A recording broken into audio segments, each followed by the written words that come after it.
On Sunday, the United States arrested a woman by the name of Maria Butina. Maria Butina happens to be a Russian national with high-ranking contacts inside the Kremlin.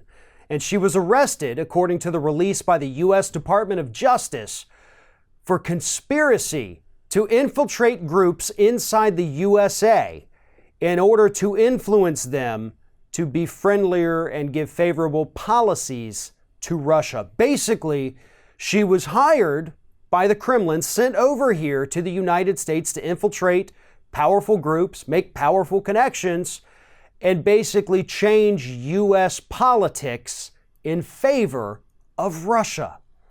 Now, I don't know about you, but to me, that sounds very important, almost as important, if not more so, than Donald Trump bowing down to Vladimir Putin on Monday. I think this is actually a bigger story. And here it is. Here's what happened. Butina came over here. She became a member of the NRA, kind of worked her way through that organization, meeting people. She attended White House prayer breakfasts and all kinds of events in Washington, D.C., where she met and interacted with very high-profile people within the NRA and the Republican Party. Those 2 points are very important. It was the NRA and the Republican Party. This woman was not out there meeting with Democrats. She was not trying to use them to influence U.S. politics. It was strictly through the NRA and through the Republican Party. Her contact over in Russia was a man by the name of Alexander Torshin, senior official at the Russian Central Bank, who is also a longtime associate of the NRA. He was placed under sanction earlier this year by the United States. He was her contact. He had close ties, was getting his orders from the Kremlin directly, telling Butina what to do, who to meet with, how to do things. And at one point, both Torshin and Butina had a private little meeting with Donald Trump Jr. That is probably the most important takeaway from this entire story. Republicans and even some Democrats have been crying for months and months, if not over a year, that there's no hard evidence of collusion. There's none. It's not there. It doesn't exist. Really? Because the DOJ just arrested a woman who was sent here by Russia to influence U.S. politics, and we can easily place her in a meeting with Donald Trump Jr. But that's not the extent of her connections with the Donald Trump family. Take a look at this clip of Butina posing as just an average Russian person in an audience, asking Trump straight up in 2015 at an event in Las Vegas if he would end the sanctions on Russia. Here it is. Sorry? Yes, ma'am.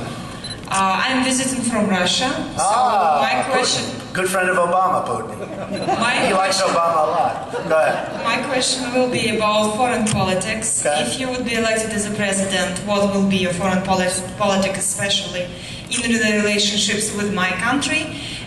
Do you want to continue the politics of sanctions that are damaging of both economy, or you have any other ideas? Okay. Obama gets along with nobody. The whole world hates us. You know, it's an amazing thing. You look at Mexico, they hate us, they hate our leadership, and yet they're making a fortune. China hates us. China is building ports in the South China Sea. We could never do a thing like that because we'd have to get environmental impact statements, okay? So I jokingly said to a friend, do you think they got an environmental impact statement when they did? So China hates us. And yet they're making it. Everybody hates us, and yet they make money with us. With me, we're going to make money on them, and they're going to like us. I know Putin, and I'll tell you what, we get along with Putin. Putin has no respect for President Obama. Big problem. Big problem. And Russia has been driven. You know, I've always heard, for years I've heard, one of the worst things that can happen to our country is if Russia ever gets driven to China.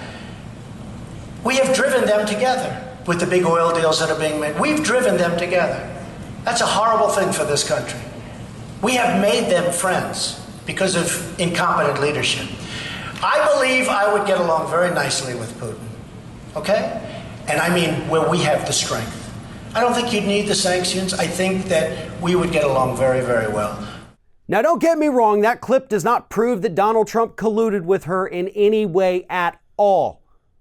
However, given the fact that we know she was a Kremlin asset, and we know that she didn't act on her own and was being given orders on what to do and how to do it, do you think she just happened to show up there and maybe just as a Russian citizen wanted to know if he'd lift the sanctions?